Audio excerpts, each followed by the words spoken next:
Mais personne n'a intérêt à ce que l'Afrique se développe trop. Parce que si elle se développe demain, imaginons que l'Afrique développe son industrie, comme l'a fait la Corée du Sud, un pays qui était, il y a 60 ans, aussi pauvre que le Mozambique. Si demain elle se met à fabriquer des voitures, si demain elle se met à raffiner son pétrole, si demain elle se met à produire à transformer à faire de l'agriculture et transformer ses produits agricoles, bah, va plus acheter nos importations. Et donc, on n'a pas intérêt à cette situation. On n'a pas intérêt.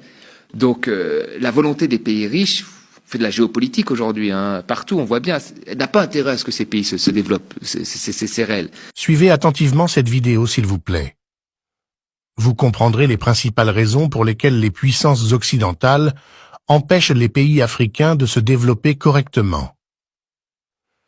Avant de continuer, aimez dès maintenant cette vidéo en cliquant sur le bouton « J'aime ». Cela montre à YouTube que la vidéo vous apporte une information utile et elle sera proposée à d'autres personnes. N'hésitez pas à partager cette vidéo sur Facebook et WhatsApp pour ouvrir les yeux au maximum d'Africains. Merci pour votre soutien. Poursuivons maintenant. Il y avait cette idée, en fait, dans la tête des gens, qu'on développe un pays avec les entrepreneurs. C'est une partie importante, mais c'est pas la partie principale. Il faut une industrie lourde. Ces pays-là exportent du pétrole, exportent du cacao, exportent des matières premières, mais ces matières premières qu'ils exportent sont souvent transformées dans d'autres pays. Et la transformation, c'est elle qui crée des emplois. Quand vous avez une compagnie étrangère qui s'installe, je prends toujours l'exemple moi du Congo Brazzaville que je connais bien.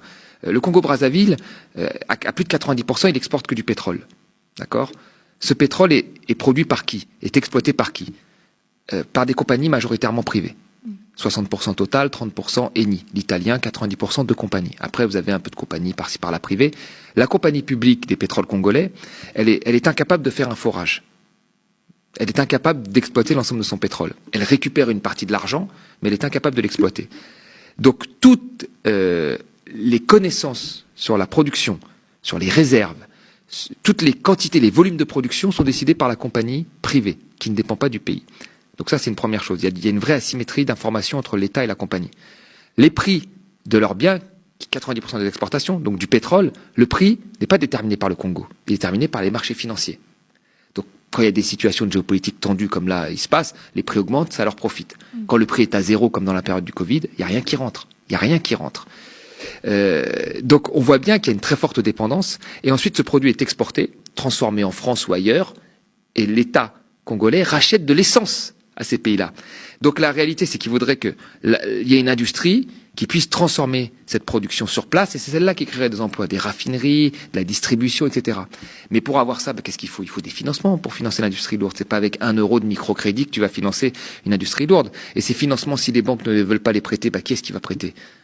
C'est la Chine, mais la Chine c'est un pays, il va le prêter sous certaines conditions, conditions parfois sur accès à des matières premières ou de partage de production plus avantageux pour elles. Et donc ça ne leur permet pas d'être complètement indépendants. Et il faut bien avoir en tête que les pays riches se sont développés dans un monde où ils ont créé les conditions qui leur étaient favorables. L'OMC, l'Organisation mondiale du commerce, c'est une organisation qui a favorisé beaucoup plus les pays riches que les pays pauvres.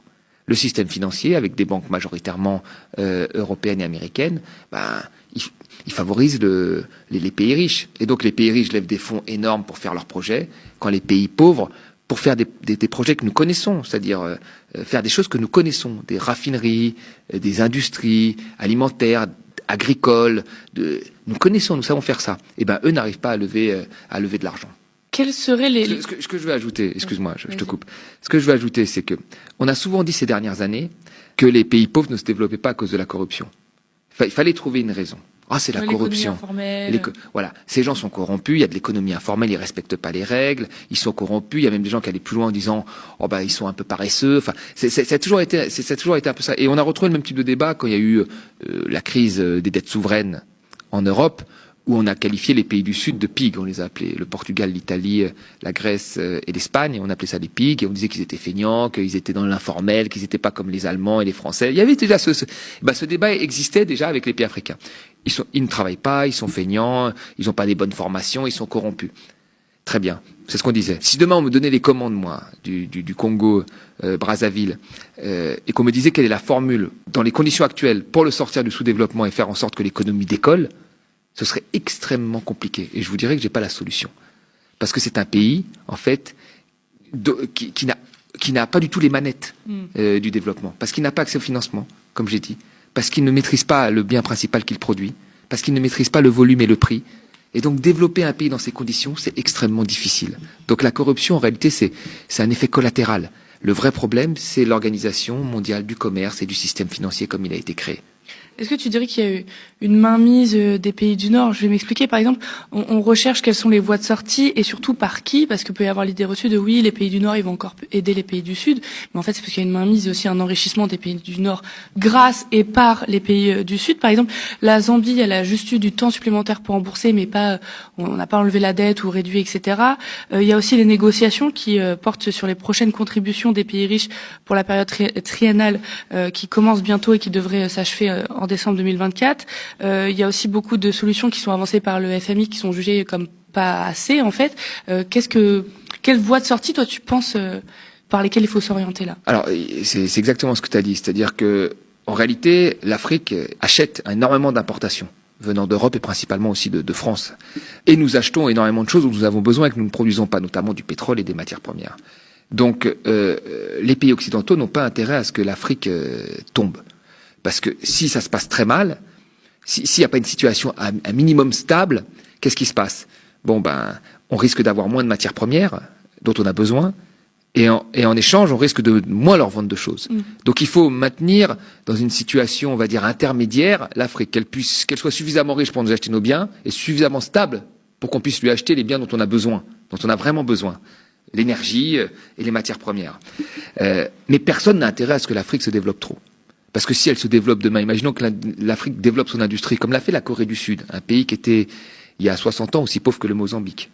Si demain elle se met à fabriquer des voitures, si demain elle se met à raffiner son pétrole, si demain elle se met à produire à faire de l'agriculture et transformer ses produits agricoles, elle va plus acheter nos importations. Et donc, on n'a pas intérêt à cette situation. On n'a pas intérêt. Donc, la volonté des pays riches, fait de la géopolitique aujourd'hui, partout, on voit bien, elle n'a pas intérêt à ce que ces pays se développent, c'est réel. Maintenant, si j'étais à la place des Africains, c'est très difficile. C'est-à-dire que, moi, la première chose que je ferais, c'est déjà, je serais beaucoup plus agressif dans la négociation. Parce que si vous n'avez pas de financement, alors vous pouvez tenir des grands discours, c'est toujours agréable, mais une fois qu'on passe au concret, c'est quoi l'Afrique aujourd'hui concrètement? Comme elle n'a pas accès au financement, comme elle ne maîtrise pas les biens qu'elle produit, dans les volumes comme dans les prix, elle essaye de faire aujourd'hui, pour qu'il y ait de l'activité, d'attirer le plus d'investissements directs étrangers, en faisant des zones franches où on paye très peu d'impôts, en disant voilà, c'est la seule façon qu'on a de relancer l'économie. Ce qui ne lui permet pas non plus à côté, parce qu'elle ouvre la voie finalement au loup, ce qui ne lui permet pas de développer son industrie, même si elle avait des financements. Parce que l'industrie qui arriverait est beaucoup plus puissante et beaucoup plus en place que celle qui se développerait, qui serait une industrie naissante. Donc la première chose que je ferais, moi, dans cette situation-là, qui est une situation extrêmement compliquée, c'est que je chercherais à être beaucoup plus agressif dans les partages de production. C'est-à-dire que quand il y a une compagnie étrangère qui vient, il faut lui imposer des choses. Les pays du Golfe, le Qatar, les Émirats en leur temps, quand vous veniez vous installer chez eux, pour quoi que ce soit, vous deviez donner une grosse partie, plus de 50%, à un autochtone, à un habitant local, de l'investissement. C'était obligatoire. L'OMC a tout fait pour dégommer ça, mais certains pays ont tenu, sauf quand ils en ont vraiment besoin, ils font des dérogations au ministère de l'économie, mais quand ils estiment que la personne doit donner une partie, elle donne une partie à les autochtones, ce qui les forme.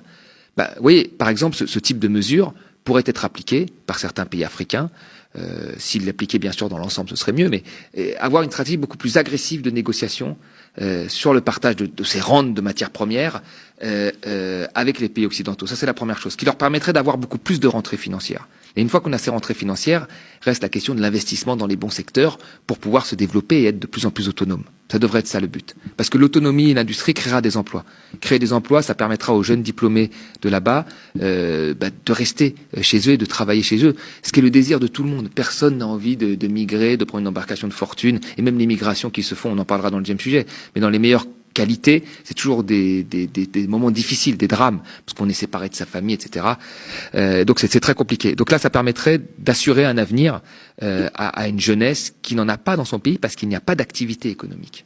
Que pensez-vous des idées développées par l'économiste Thomas Porcher pour sortir l'Afrique de sa situation? Partagez avec nous vos avis et impressions dans la section des commentaires. Vous pouvez retrouver l'intégralité de cette interview sur la chaîne YouTube Le Média. C'est une véritable pépite. Si vous